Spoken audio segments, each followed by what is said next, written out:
Ansu, and I'm just going to show you a quick tip of the day. I just had a client send me a little message about fussy cutting, and I know that depending on your age and the flexibility of your hands, that may allow you to do this or not. So I am assuming that if you want to do fussy cutting, then you have flexible hands that actually work. For those girls who struggle with arthritis and things like that, please look after your hands. Get yourself a cutting machine, a digital cutting machine like the Brother Scan and Cut. I think would be the greatest for the older ladies. A machine that you can just bring in your image. You just scan the piece of paper that you want to trim off or cut out, and the machine does the work for you. So I'm not a brother girl. I don't own a brother. I have a Silhouette, and with the Silhouette there's kind of a tricky thing to it, because you need to print off registration marks on the page that you want to cut out, and so that your machine picks it up. And there's also the PicScan mat that you can purchase, that is supposed to kind of work the same way as the Brother Scan and Cut. I haven't tried it yet. I can't bother with all of that, even though I do have the machine. Currently I've moved studios from upstairs to downstairs because of the ankle break, and so I can't use my Silhouette at the moment unless someone fetches it for me. So I have to fussy cut, and this is just a little page from our earlier collections that came out in this format when we did printed collections, which we still do from time to time. I think there's a lot of personal reasons why we don't bring out the physical paper at the moment, and we love the digital kit so much, and we're still busy developing that. But I do miss the physical product, and I think I will be bringing that back at some time. But for the moment, let's just dig into how to fussy cut. Now I've got a couple of scissors here, and I just want to say that I'm not a scissors snob. If it works, it works. I like the Maped brand that you can buy locally, because it's a strong pair of scissors and it really lasts a long time if you look after it. I think it also has to do with your handle. You also get a viscous scissors, pair of scissors that's got a spring mechanism in it. I have my eye on one, but it's very expensive. Locally it costs about 400 Rand. I can recommend that pair of scissors because I have used it before. I borrowed it from a friend to try it out. But if you just want to go cheap, this cost me, it's just a utility pair of scissors, and it cost me 18 Rand. So that's about $1, just over $1. And I do all my cutting with it. I like the fact that it's got sharp points and it cuts every time. And also I think another thing is, if you are cutting paper that's 240 grams, then it may also tire your hands quicker. So we always print our collections on 160 gram. I have considered going up a bit, but for the fussy cutting I think this makes it easier. So what I do is, I just want to make sure that I'm in the screen.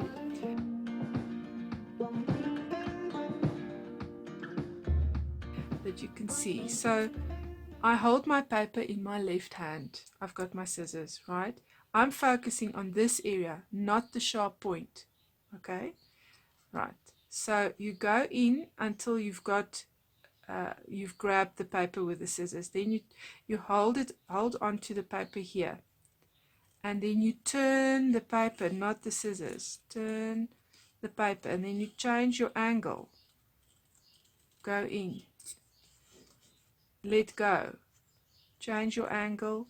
Turn the paper. Go in. Turn again. Go in. follow that line that we created for you. I hope you can see it. Put on your glasses if you haven't done so yet and you struggle to see. So I maneuver with the piece of paper in my left hand. I'm focusing, and if there's little squiggly bits, then you do this and you'll get that effect as well. I'm not too bothered about the line. All I want is the line on the outside, not on the inside, so that you're left with a crisp white edge. All right. And you have the option to trim closer to the image. If you don't want the white edge, I kind of like it. Sarita also likes it. It makes for a popping element on your projects. But if you want a closer cut close to that image, then you just need to go in, and we'll do the next one like that so you can see. So there we go. I've got a little element going there, and I'm done. And where I feel like I want to just trim it off, and it looks like it's been cut by a machine. So it's all in the technique that you use. And I'm going to change scissors. Let me do this one for the next one. Let's say we want to go into the image there. Just forget about the white, go closer in. There may be the other reason why we do the white is to make the fussy cutting easy for you, because the image may have little bits like this that is really tricky. So it will take you a little bit longer, because now you want to concentrate to get that white line away. And it is possible, but you have to concentrate. And there may be little angles that are more intricate when you go closer. So the fact that we design the line on the outside is we kind of clean up that line so there's a squiggly line, and it doesn't give you too many sharp edges. So I can recommend going for the line on the outside so that it saves you a little bit. Okay. If you feel like your scissors aren't sharp enough, then just take it and cut on some foil, because scissors tend to become dull when you cut paper with it. And I can also suggest that you sharpen it with the same tool that you would sharpen your kitchen knives, perhaps. It works. All right. But now my problem here is, and that's the other reason for the white line, there are very fine little lines for the flower stems. Now, how are you going to do that?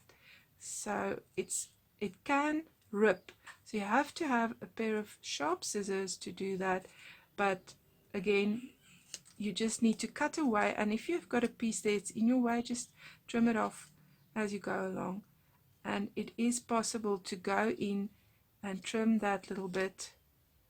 But as you can see, it's much harder because you've got more detail to go in. So as you can see, the line gives you a lot of, or it saves you a lot of bother.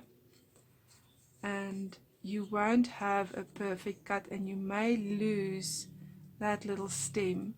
And you need to really go in there, and I'm struggling with it. So the line that we create on the outside is to really give you a crisp image, crisp piece of ephemera to work with, or a little element. And you don't have to go in for those very fine stems perhaps that's in the image, especially with flora.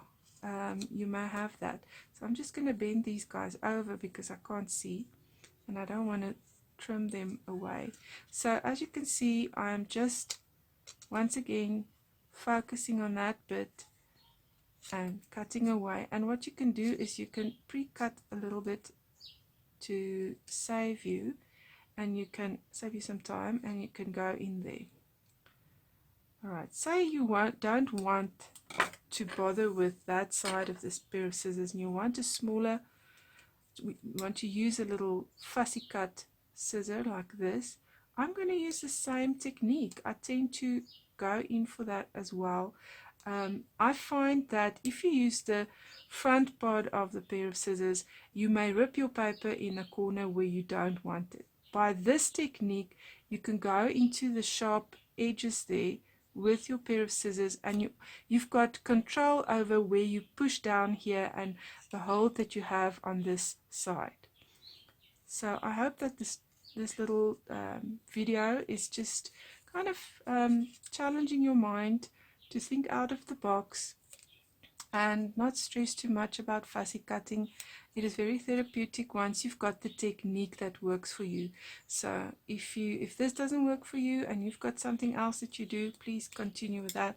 There is another way. I just want to get rid of the clutter here, and I tend to do that.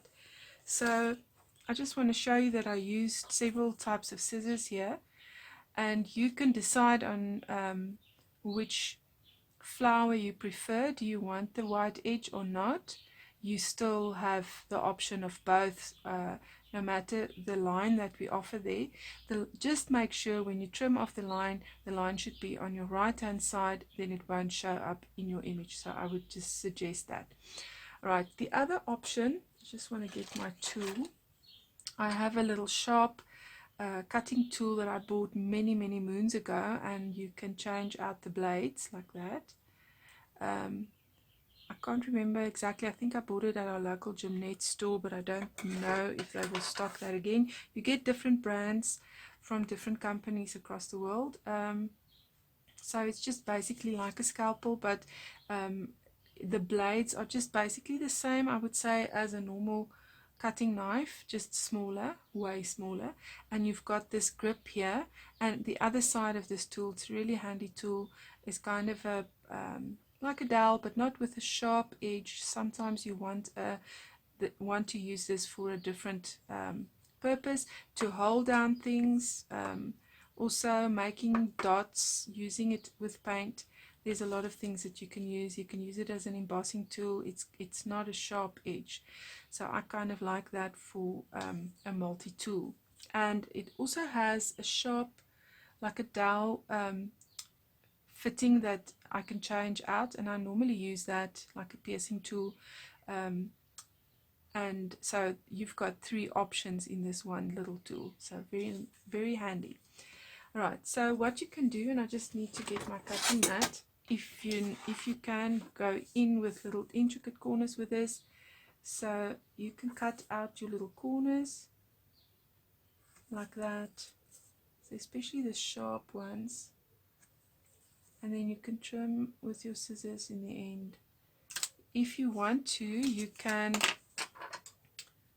use a pair of scissors just to trim that rounded corners away, and you go in with this tool. So that's another way of doing it. I've got another tool.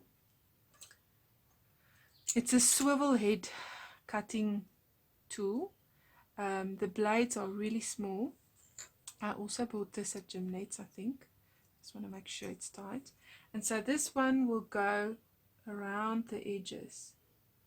Will go in circles, but you kind of need to have control over that thing a lot. But I do find sometimes it's handy.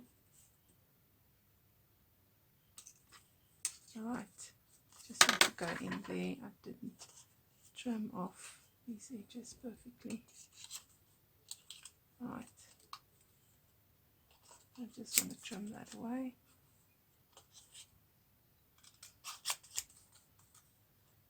Sometimes I do this really quickly, and I can do a whole kit in one evening. I sit in front of the TV and I prep all my little elements, creative elements from my collections, and then I don't have to bother with fussy cutting for the rest of the month.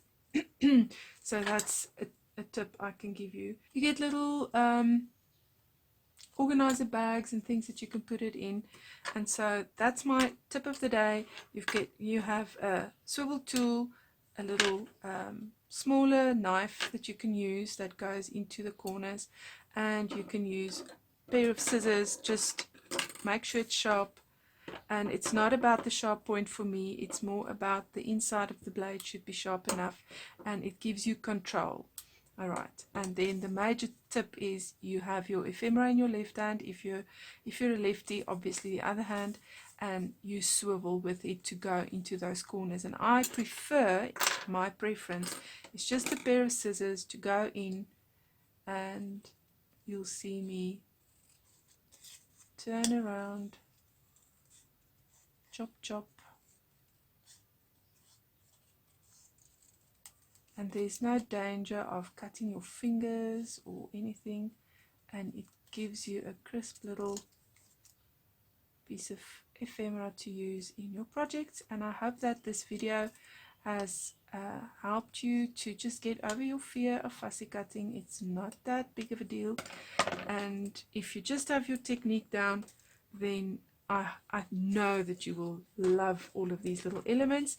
So if you want these flowers, they are available in our Joyful Christmas collection. It's kind of a built on the Christmas at Home collection that we brought out a couple of years ago. Still love the colors, very fresh for Christmas. And if you're working on your Christmas daily album and you're working on your Christmas projects because the holiday is now behind you, like me, I'm working on mine, then you would probably want some of these Christmas flowers or elements or pages. And there are cards and card kits and so on that you can also use in your albums. All those elements are very project friendly for any kind of project, Bible journaling, any type of creative journaling. So if you are interested in our elements, just follow the link below, and I'll see you in the next video.